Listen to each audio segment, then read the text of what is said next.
Alright, YouTube, this is going to be my method of making beef jerky. It's very simple. If you've never made that at home and you're buying it at the store, you probably know you're paying let's see, maybe $2 an ounce depending on the brand, make, whoever it is, flavor. It's pretty expensive for a small little bag. All you're going to need is some liquid smoke,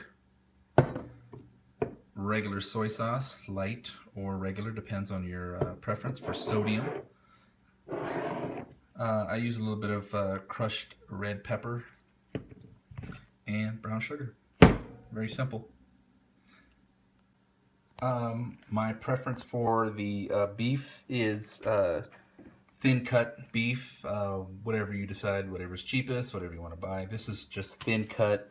It's called Choice Rouladen, Rouladen, however you pronounce that. It's about 3 pieces, thin cut, and it seems to work pretty good for me. If you decide you want to go with pork, pork is a little different. You have to trim most of the fat off because the fat starts turning into like a mushy cream, and it's pretty disgusting, so not very appealing. Okay, so what I've done is I've already been marinating some of the meat.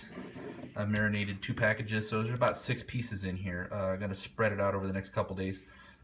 Simply all I have is a wire rack with some paper towels and saran wrap underneath, and I have a fan.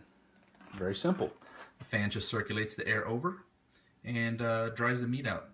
Probably 2 days is about the best. Let me go ahead and spread the meat out. Okay, so we have the meat laid out evenly. What you don't want to do is have it overlapping. You can have it touching because the meat will shrink. But what you don't want to have is the meat overlapping itself, because then that'll leave moisture pockets and the meat won't dry evenly. You want to spread the meat out evenly, and we can go ahead and begin the drying process. Right now it is about 5:17 in the afternoon. We're going to let this run throughout the night and we'll check it in the morning.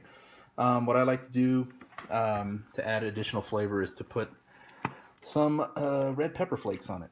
And what you want to do is you want to make sure that you apply the red pepper flakes before you turn the fan on. So how do I know this? Lesson learned. But anyway, you just want to sprinkle, depending on how hot or spicy you want the jerky.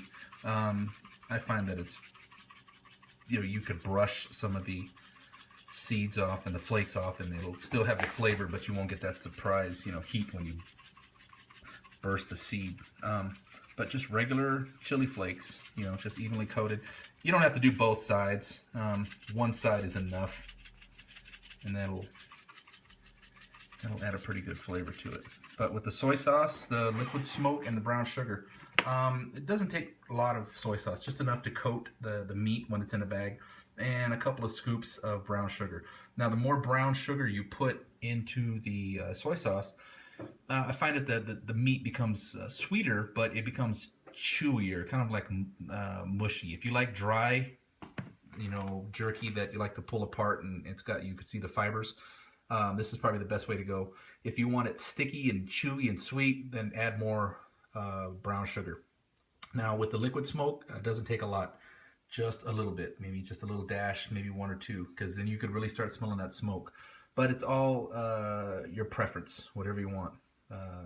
It's a trial and error, and you'll get that flavor that you want.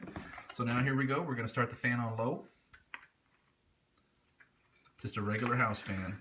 You want to make sure that fan circulates the air over. Okay. Now here in Colorado, we don't have a big problem with bugs, so it's not an issue. Okay, so we're going to let the meat continue to dry for the next couple days, and we'll check on the progress. Okay, so after about 3.5 hours, the meat is starting to dry out. As you can tell the difference from the beginning. It's beginning to shrink. You can see the space in between. We're still going to let it sit overnight. That soy sauce has drawn most of the moisture out, so we're going to continue to let that dry out, circulate the fan, air over it, and tomorrow morning we will see what we got. Alright, so just don't need to do anything else but let it go. So this is 3.5 hours.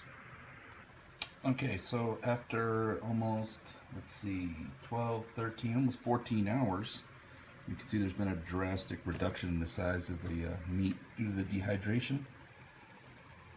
What I'm going to do now is flip it over.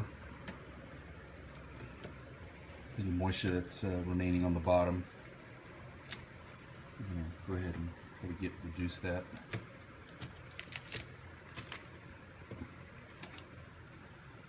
All right, we're going to go ahead and continue on with that and let it dry for the remainder of the day.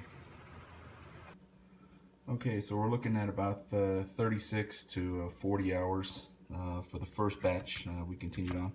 As you can see, the meat is pretty dry, shrunk up about maybe 25%. This is the second batch that I got going over here. It's been flipped over to dry for at least another day.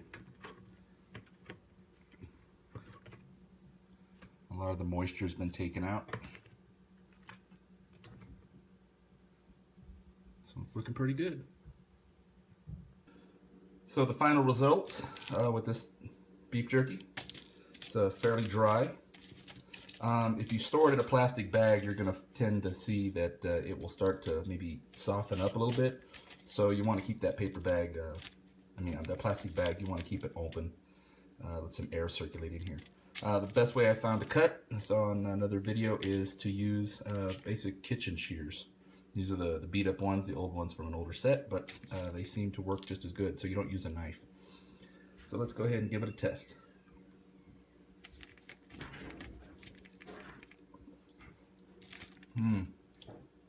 Well, like Andy Griffith used to say, good jerky.